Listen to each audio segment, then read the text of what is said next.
کوچه هایت جای سجده، خانه هایت مثل کعبه.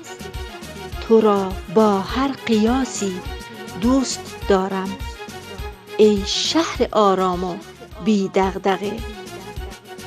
بوی بهار جمعه، شادی های تابستانه، ستاره های قشنگ شبانه. ای که سهمیه تو فراتر از اکنون بود.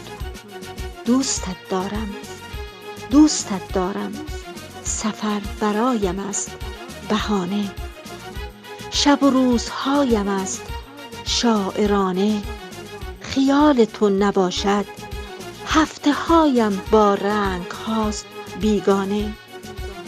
وضو با نقش خیال تو چنین است عارفانه، ارتقاءت در شهر و دیار فارس تا ابد همواره است جاودانه. شهر من عوض دوستت دارم، شهر من عوض دوستت دارم.